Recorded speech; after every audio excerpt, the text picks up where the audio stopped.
Auto Dhaka শহর থেকে উঠাইয়া দিলে দেশ বাঁচবে, আর দেশ বাঁচলে বাংলাদেশ সুন্দর চলবে।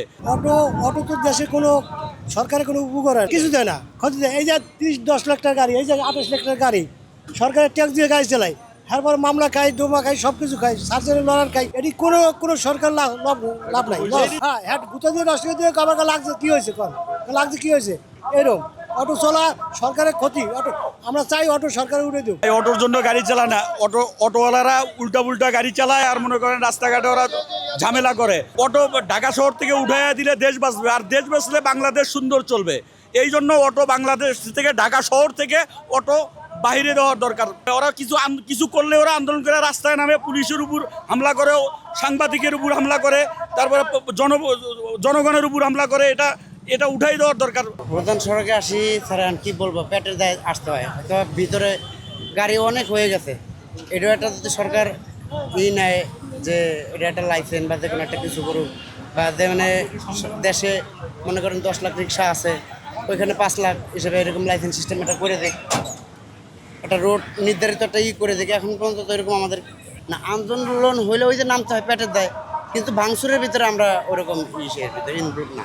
যে কোনো অনৈতিক ব্যাপারে যখন একটা আন্দোলন হয়, ধর্মঘট হয়, তো ওইটা যদি প্রশ্রয় পায় তখন সেটা প্রবল হয়। তো যেহেতু বেশ কয়েকবার এই অটোরিকশার অবৈধ আন্দোলনকে প্রশ্রয় দেওয়া হয়েছে, এবং সেটা কিন্তু আপনারাও জানেন পরিপূর্ণভাবে রাজনৈতিক স্বার্থ উদ্ধার করার জন্য।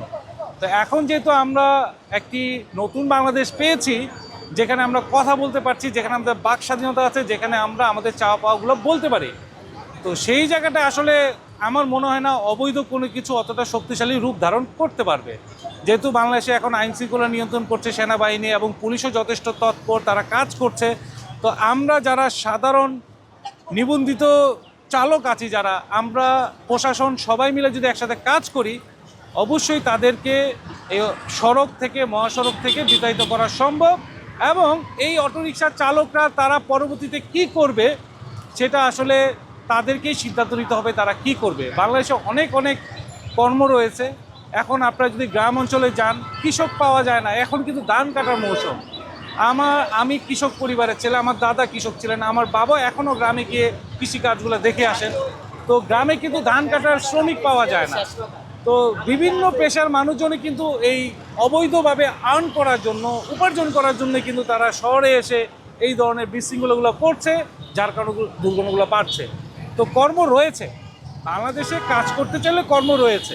তো সেই জায়গাটা আমার মনে হয় না যারা অটোরিকশা চালক তাদের খুব একটা কষ্ট হবে এই অটোরিকশা প্রফেশন থেকে সরে দাঁড়ালে। প্রথমে যে সরকারের পক্ষ থেকে গরিবের টেস্তা, এই ধরনের কথা সরকার আসলে বলে না। যখন যেই সরকারি থাকে তারা রাজনৈতিক স্বার্থ উদ্ধারের জন্য তাদেরকে ব্যবহার করে। ধরেন এখন যারা দেশের ক্ষমতায় আছে, বা এখন যারা আমাদের কর্তৃপক্ষ, যারা সরকার, যারা তারা এখন চাইছে, তারাও কিন্তু চাইছে এই অটোরিকশাকে দূর করতে, যেহেতু দীর্ঘদিনের একটা অপচর্চায় এখানে হয়েছে। তো সেই ক্ষেত্রে এইটাকে নিধন করাটা কিছুটা হলেও মুশকিল হবে। তবে আমরা যেহেতু দেশের জনগণ জেগে উঠেছি, সেই ক্ষেত্রে তাদের নিধন করা খুব বেশি কঠিন কাজ না।